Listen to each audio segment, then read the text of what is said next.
여러분 안녕하십니까? 설 명절이 2주도 채 남지 않았습니다. 가족이나 친지들에게 전달할 선물을 준비하시는 분들 많으실 텐데요. 1년 중 이맘때 가장 분주해지는 곳이 있습니다. 전국의 우체국 소포가 한데 모이는 중부권 광역 우편 물류센터에 이승섭 기자가 다녀왔습니다. 소포 상자들이 화물차에서 끊임없이 쏟아집니다. 소포는 무게와 크기별로 나뉘어 컨베이어 벨트에 올라탑니다. 자동화 장비가 운송장의 바코드를 인식해 소포의 목적지를 분류합니다. 주소를 잘못 표기했거나 글씨가 흐려 장비가 인식하지 못한 소포는 사람의 손으로 갈 곳을 찾습니다. 축구장 4개 면적으로 전국 우체국 소포의 40%가 모이는 중부권 광역 우편 물류센터. 이곳은 설 명절을 앞두고 하루 평균 소포 48만 개를 처리하고 있습니다. 평상시보다 20%가량 많은 양입니다. 명절 직전에는 평소 처리량의 2배 가까운 소포가 몰릴 것으로 예상됩니다. 보관이 편리한 김이나 그리고 특산물 그리고 신선식품 위주로 지금 들어오고 있는 상태입니다. 일손이 모자라 기존 직원 400명에 단기 계약직 180명을 추가로 투입했습니다. 뭐 던지지 말아주세요 아니면 뒤집지 말아주세요 써 있으면은 그대로 이제 아무래도 선물이라는 생각에 이제 똑바로 놓게 되더라고요. 명절에 오가는 소포의 종류나 물량을 보면 그 해의 경기나 사회 분위기를 가늠할 수 있습니다. 코로나 때는 가족을 방문하기 어려워서 선물을 보내시는 분들이 많았는데 지금은 직접 찾아가시는 분들이 많은 것 같은 것이 이렇게 분류된 소포는 밤사이 전국의 우체국으로 뿔뿔이 흩어져 집배원의 손에 각 가정으로 전달됩니다. 예전보다 선물이 많이 줄은 걸 보면 경제가 아무래도 어렵다고 느껴지는데 그래도 자그마한 선물이라도 받고 명절 좀 행복하게 보내셨으면 좋겠습니다. 우정사업본부는 이번 설 명절 기간에 전국에서 소포 1,600만여 개가 접수될 것으로 예측했습니다. MBC 뉴스 이승섭입니다. 다음 소식입니다. 서천 특화시장 관련 화재 속보입니다. 이달 초 진행했던 합동 점검에서 소방의 설명과 달리 전기 설비에 문제가 있었다고 보도해드렸는데요. 불과 넉 달 전 점검에서는 또 안전 등급 A를 받아 점검 자체에 문제가 있었던 것 아니냐는 지적이 나오고 있습니다. 김태욱 기자입니다. 서천군의 지난해 세출 예산 사업 명세서입니다. 특화시장 전기 안전관리와 소방시설 유지 관리 등 화재 예방에 약 4,900만 원을 썼습니다. 여기에는 당연히 안전점검 예산도 포함되어 있습니다. 지난해 6월 서천군과 소방서 등이 실시한 서천 특화시장 합동점검에선 철골 표면 부식과 내화 피복 탈락, 마감재 결함 등이 지적됐습니다. 넉 달 전 한국화재보험협회가 진행한 소방점검에서는 매우 양호하다는 의미의 안전등급 A를 받았습니다. 하지만 대형 화재는 막지 못했습니다. 이달 초 점검에선 다시 수산동 누전 차단기 손상과 미설치, 난잡한 냉각기 회로 배선과 방화 셔터 조작 불량을 확인했고 일부는 아직 보완 조치를 하지 못했습니다. 어쨌든 저희 입장에서는 그 군에서 해야 할 일이라 이렇게 생각을 하고 있고요. 전문가들은 제대로 된 점검을 해야 하는 것은 물론이지만 점검만으로는 화재를 예방하기 어렵다고 지적합니다. 점검을 했다고 해서 안전이 확보된 게 아니기 때문에 점검 후에는 관례주체는 지적사항을 책임을 가지고 반드시 시정 보완하고 시정 여부를 확인해야만이 안전이 확보될 수 있지요. 각종 점검에 대한 실효성 논란이 커지는 가운데 경찰은 서천 특화시장 안전관리 업무 등을 담당하던 서천군 공무원을 불러 안전점검과 보안 조치를 제대로 진행했는지 조사하는 것으로 알려졌습니다. MBC 뉴스 김태욱입니다. 대형 화재가 난 서천 특화시장에서 임시시장 조성이 추진되고 있지만 설 연휴 개장은 쉽지 않을 전망입니다. 서천군은 기존 시장 건물 동쪽 주차장 부지에 돔 텐트 형식으로 수산물과 식당 등 205개 점포를 만들 예정으로 군의회에 추가 경정 예산안 의결은 다음 달 2일 진행됩니다. 임시시장 조성을 위해서는 돔 텐트 설치와 전기, 가스, 상하수도 등 기반시설 조성 등에 40억 원이 소요될 것으로 추산되며 불에 탄 기존 시장은 철거하고 특별 교부세를 활용해 조만간 설계 용역을 발주할 예정입니다. 대형 화재로 큰 피해를 입은 서천 특화시장 상인들을 위해 써달라며 온정의 손길이 이어지고 있습니다. 피해 복구 성금으로 NH농협은행이 1억 원, 경북도가 3천만 원을 각각 전달했으며 서천이 고향인 뽀빠이 이상용 씨도 충남도를 찾아 성금 1,000만 원을 기부했습니다. 또 서천구는 특화시장 상인들에 대해 오는 3월까지 석 달간 부과할 상수도 요금을 전액 면제하고 하수도 요금도 50% 감면하기로 했습니다. 충남도도 화재 피해를 입은 점포에 700만 원씩 설 명절 전에 추가 지급하기로 했는데 김태흠 지사는 새 명품 시장 조성을 위한 특별 교부세 170억 원을 대통령에게 건의해 지원을 약속받았다고 밝혔습니다. 금산군 대전 편입 이슈가 총선을 앞두고 점차 대형 의제로 부상하고 있습니다. 금산군 의회가 만장일치로 채택한 대전 편입 건의안을 대전시 의회에 전달하며 법률 제정에 힘을 실어달라고 촉구하고 나섰는데요. 대전시 의회도 상생의 길이라며 적극 동참하겠다고 화답했는데 충남도가 반대하는 데다가 이번 국회에서 처리가 쉽지 않다는 게 문제입니다. 조형찬 기자가 보도합니다.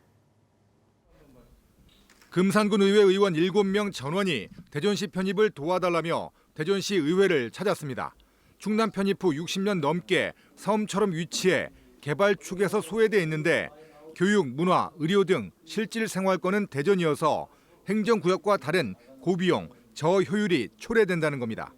소멸위기 극복을 위해서라도 행정구역 변경, 특별법 제정에 함께하자고 촉구했습니다. 모든 생활권이 대전에 많이 집중돼 있습니다. 지금도 대전하고 편입돼서 대전에 많은 일을 할 수 있는 사람들을 금산을 유입하고 대전시의회도 적극 환영의 뜻을 밝혔습니다. 대전보다 넓고 관광 인프라가 갖춰진 금산이 편입되면 산업용지 확보나 노잼 도시 탈피에도 도움이 된다는 구상입니다. 지난 2014년엔 금산군 의회가 2016년엔 대전시 의회가 추진했다 무산된 행정구역 개편을 이번엔 관철시키자며 3월 임시회 때 건의안을 채택해 정부와 국회 등에 전달할 계획입니다. 관광 인프라가 금산군이 많이 가지고 있어가지고 그런 여러 가지를 봤을 때 대전시 편입되면은 우리 대전시가 좀 삶의 행복이 더 증가되지 않나. 금산군의 대전 편입 절차는 두 가지입니다. 충남과 대전, 금산군 의회의 의견이나 주민 투표로 주민 의견을 전하는 국회 법률안 발의가 있고 금산 군수가 관할구역 변경 등을 행안부에 건의하는 방법입니다. 그러나 자치단체를 뺏기는 충남도가 반대하는 상황에서 이를 무시하고 진행하기는 사실상 불가능합니다. 동의하기가 어려운 입장이죠. 충청권 메가시티 이런 거 광역경제권 이런 거를 논의하는 입장에서 어디로 가고 이런 것들이 적절하지 않다. 더구나 총선 60일 전부터 주민 투표가 금지되는 데다 법률이 발의돼도 현 국회가 끝나는 5월까지 의결되지 않으면 자동 폐기돼 공은 22대 국회로 넘어갈 수밖에 없습니다. 금산군의 대전 편입으로 농민수당이나 농업정책 등에서 분리할 수 있다는 점도 주민 의견을 모으는데 걸림돌로 남아 있습니다. MBC 뉴스 조형찬입니다. 최근 국회에서 영호남 대규모 국책 사업의 예비 타당성 조사를 면제하는 특별법이 통과된 데 반해 사업비가 훨씬 적은 충청권 사업은 예타에서 잇따라 좌초되면서 지역 소외론이 대두되고 있습니다. 지난 25일 국회는 6조 규모의 대구 광주 연결 달빛 철도 사업의 예타 면제 특별법을 통과시켰고 지난해 4월에는 2조 6천억 원 규모의 대구 경북 통합 신공항 특별법이 지난 2021년에는 13조 규모의 부산 가덕도 신공항 특별법도 각각 통과된 바 있습니다. 이에 반해 532억 원이 필요한 서산공항 건설 사업은 예타를 통과하지 못해 사업 규모를 축소해 재추진 중이고 6,740억 원이 들어가는 대전 교도소 이전 사업도 예타에서 경제성이 낮게 나오면서 추진에 어려움이 예상됩니다. 지난 주말부터 확대된 중대재해처벌법이 전면 시행됐습니다. 우리 지역에서는 5명 이상 근무하는 사업장 5만 6천여 곳이 추가로 중대재해처벌법의 적용을 받게 됐습니다. 업체마다 법 시행을 아직 체감하기는 어렵다고 하면서도 사고 예방 교육을 강화하는 등 본격적인 대응에 나섰습니다. 고병관 기자입니다. 대전에서 빵을 생산해 기관이나 학교 등에 납품하는 중소기업. 직원 16명이 일하고 있어 지난 주말부터 중대재해처벌법에 적용 대상이 됐습니다. 이 법은 각 업체에 안전과 보건 인력을 별도로 두도록 권고하지만 재정과 인력이 빠듯한 경영 상황에서는 여러모로 부담스럽습니다. 안전 인력이 있으면 정말 좋겠지만 저희 같은 소기업에서는 재정과 인력이 턱없이 부족하기 때문에 아르바이트생을 포함해 5명이라는 이 고깃집도 중대재해처벌법 대상입니다. 법이 적용되는 것조차 체감하기 어렵지만 혹시 모를 안전사고에 대비하고 있습니다. 직원들에게 불 사용이라든지 숯 옮기는 과정에서 조심할 수 있도록 세심하게 가르쳐주고 있습니다. 지난 주말부터 5인 이상 50인 미만 사업장에 확대 시행된 중대재해처벌법. 대전과 세종, 충남에서는 모두 5만 6천여 개 사업장이 법 적용 대상에 새롭게 포함됐습니다.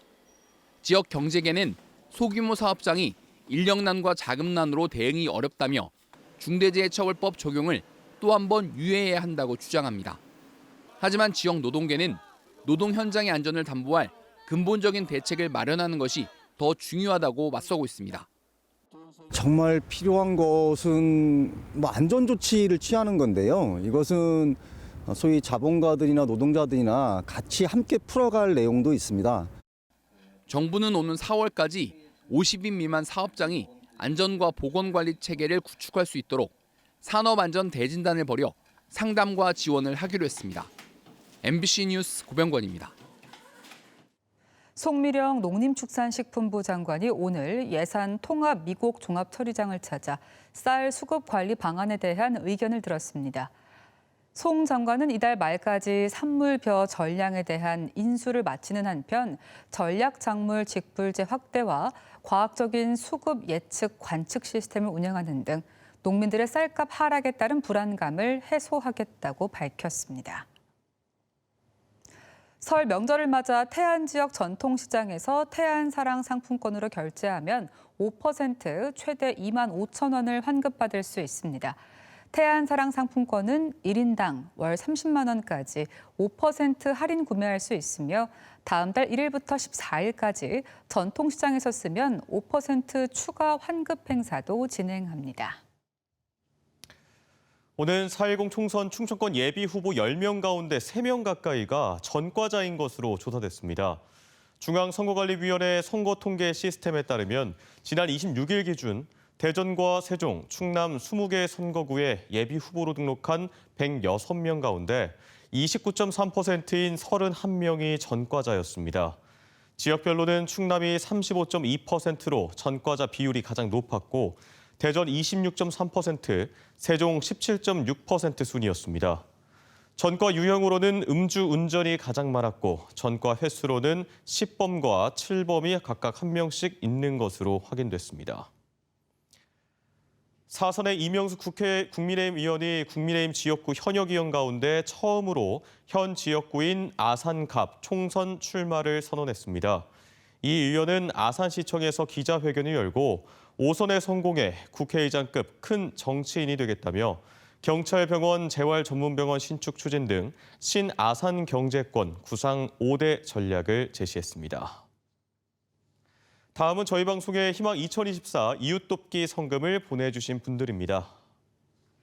제2의원 성명재 원장 1,000만 원, 대전 성모병원 강전용 병원장 외 직원 일동 300만 원, 호반 하랑뜰 어린이집 30만 원, 세종 도시교통공사 300만 원, 주식회사 MK시스템 100만 원, 주식회사 한덕산업 1억 원, 주식회사 예일아스콘 100만 원, 공주시 김은주님 100만 원, 예산을 담는 사람들 100만 원을 보내주셨습니다. 성금을 보내주신 분들께 다시 한번 감사드립니다. 지난 2022년 7월 문을 연 보령 머드 테마파크가 지역 경제 활성화에 도움이 된 것으로 나타났습니다. 보령시는 지난해 보령 머드 테마파크에서 충남 수소에너지 국제포럼 등 240여 건의 행사가 열려 4만 명이 넘게 참가해 약 58억 원의 경제적 파급 효과를 거둔 것으로 분석했습니다.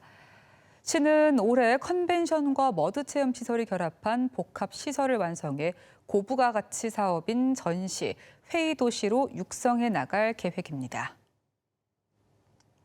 민주노총 대전지역본부가 대전시청 앞에서 기자회견을 열고 오는 8월 택시 월급제 전면 시행을 앞두고 대전시에 관련 지침을 마련할 것을 촉구했습니다. 이들은 일부 택시 업체들은 월급제 대신 이름만 바꾼 산업금제를 준비 중이라며 대전시가 택시기사의 취업규칙, 근로계약서 개정 여부를 확인하고 법 위반 시 강력한 처벌에 나서야 한다고 강조했습니다. 지난해 발생한 산불 원인으로 입산자 실화가 가장 많았던 것으로 조사됐습니다. 산림청은 지난해 발생한 산불 596건 가운데 입산자 실화가 29%인 170건으로 가장 많았고 그다음이 쓰레기 소각, 논밭두렁 소각, 담뱃불 실화 등이라고 밝혔습니다. 대전이었습니다. 고맙습니다.